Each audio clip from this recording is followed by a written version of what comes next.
بسم اللہ الرحمن الرحیم۔ السلام علیکم ورحمۃ اللہ وبرکاتہ۔ اسلامیہ جماعت ششم میں خوش آمدید۔ میں ہوں آپ کا معلم حافظ محمد ارسلان اور ہمارا آج کا بی لفٹ ہے نمبر 29۔ تو چلتے ہیں ہم اپنے بی لفٹ کی جانب۔ پیارے بچوں، کتاب پر موجود یہ تسلسل ہے جسے آپ لوگ حل کر چکے ہیں۔ ہمارا آج کا بی لفٹ ہے غزوہ اور سریہ میں کا معنی، مفہوم اور ان کے درمیان فرق جان کر غزوات نبوی صلی اللہ علیہ وسلم کے پس منظر کو جان سکیں۔ غزوہ بدر کا پس منظر، اسباب، تیاری کے بارے میں حقائق جان سکیں۔ غزوہ بدر کے واقعات اور اس موقع پر رونما ہونے والے معجزات کے بارے میں جان سکیں۔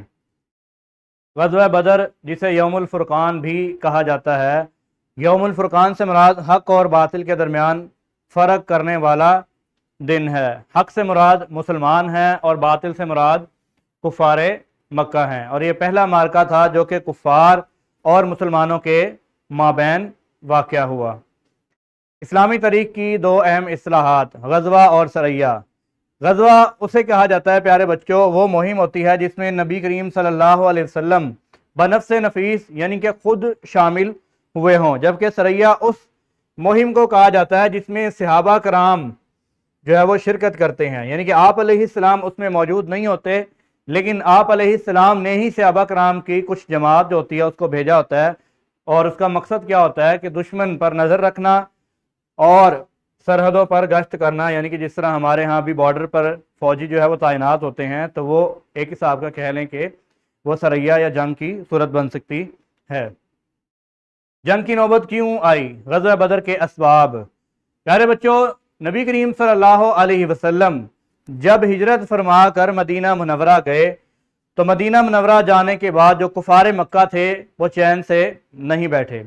انہوں نے کیا کیا کہ انہوں نے مختلف طرح سے مسلمانوں کو مدینہ میں رہتے ہوئے تکالیف پہنچانے کا ارادہ کیا، اور اس ارادے کو عملی جامہ پہنانے کے لیے یہ عبداللہ بن ابی جو کہ منافقین کا سردار ہے اور اسے رئیس المنافقین بھی کہا جاتا ہے، اس کو خط لکھا کہ آپ ہمارے اس دشمن یعنی کہ نبی کریم صلی اللہ علیہ وسلم کو مدینہ منورہ سے نکال دیں۔ اور اسی دوران ایک صحابی رسول جب مکہ مکرمہ گئے، بیت اللہ میں طواف کر رہے تھے، تو اس دوران ابو جہل کا مکالمہ ہوا ان سے ساتھ، اور فرمایا کہ اگر تم نے آپ علیہ السلام کو مدینہ منورہ سے نہ نکالا تو پھر ہم تم کو قتل کر دیں گے یا اس طرح کا کوئی اور معاملہ کریں گے، جس پر صحابی رسول نے فرمایا کہ اگر تم ہمارے ساتھ اس طرح کا معاملہ کرو گے تو پھر جو تمہارا تجارتی قافلہ شام سے ہو کر گزرتا ہے ہم اس کو اپنے قبضے میں لے لیں گے۔ تو یہ کچھ اسباب تھے۔ اس کے علاوہ بہت سے اسباب یہاں پر بھی لکھے ہوئے ہیں، جیسے یہاں پر مشرکین مکہ کا مدینہ منورہ کے یہودیوں اور منافقین کو اکسانہ اور دھمکیاں دینا، جیسا کہ میں نے آپ کو بتایا ہے۔ اس کے بعد مکہ کی معیشت کا دار و مدار شام کی تجارت پر تھا، جو بھی میں نے آپ کو بتا دیا کہ اگر صحابی رسول نے یہ جواب دیا کہ اگر تم ہم پر حملہ کرو گے تو ہم جو تمہاری تجارت ہے اس پر قبضہ کر لیں گے۔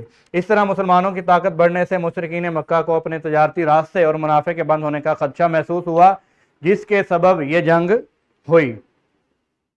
ابو سفیان کا قافلہ اور قریش کا تکبر۔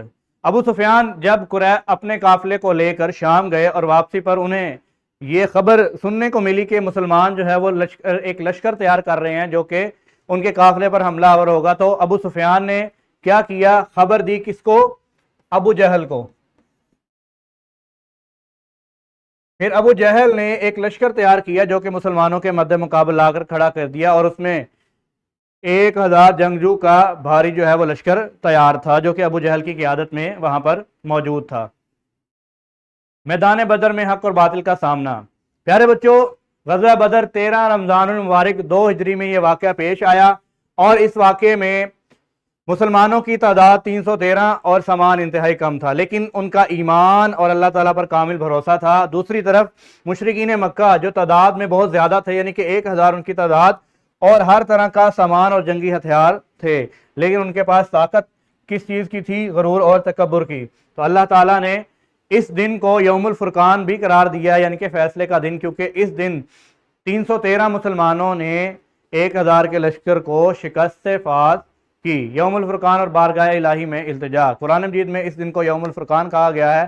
اللہم ان تہلک ہذہ العصابۃ من اہل الاسلام لا تعبد فی الارض، کہ اے اللہ اگر اسلام کی یہ جماعت ختم ہو گئی، کیونکہ اس وقت گنے چنے مسلمان تھے تو آپ علیہ السلام نے اللہ تعالیٰ سے جو دعا کی کہ اس وقت مسلمانوں کی جماعت جو ہے وہ بہت کم ہے، اگر یہ جماعت ختم ہو گئی تو پھر اس قرۂ ارض پر تیرا نام لینے والا کوئی باقی نہیں رہے گا۔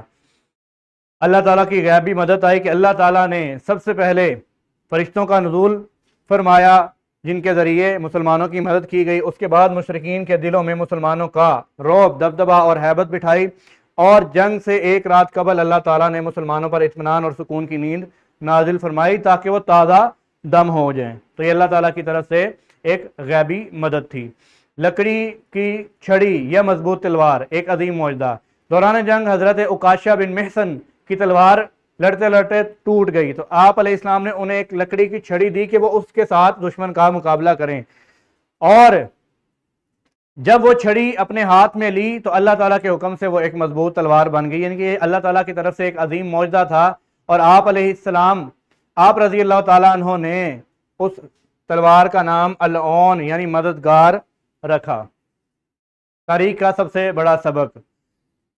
پیارے بچوں، آج کے اس لیکچر سے جو ہمیں سبق حاصل ہوتا ہے وہ یہ ہے کہ کامیابی کے لیے ظاہری تعداد اور ہتھیاروں پر زیادہ توکل نہیں ہونا چاہیے، بلکہ اللہ تعالیٰ کی ذات پر توکل اور ایمان پختہ ہونا چاہیے۔ اس کے بعد اللہ تعالیٰ کی مدد کی خالص امید ہونی چاہیے کہ اللہ تعالیٰ ہماری مدد ضرور جو ہے وہ فرمائے گا، اور پھر غزوہ بدر نے اس بات کو ثابت کر دیا کہ محض تعداد کم ہونے یا زیادہ ہونا یہ ضروری نہیں ہے، بلکہ اللہ تعالیٰ کی ذات پر توکل ہونا یہ انتہائی ضروری ہے۔ کتاب پر موجود یہ مرکزیت ہے جسے تمام طلبہ اپنے کمرہ جماعت میں اس کو پڑھیں گے، اور اسی طرح کتاب تمرین و جائزہ پر اس سبق سے متعلقہ یہ تدریسی جانچ ہے جسے آپ کلاس میں حل کریں گے، اور کتاب تمرین و جائزہ پر ہی اس سبق سے متعلقہ یہ نکھار ہے جسے تمام طلبہ اپنے گھر سے حل کریں گے۔ اپنا خیال رکھیے۔ السلام علیکم ورحمۃ اللہ وبرکاتہ۔ اللہ حافظ۔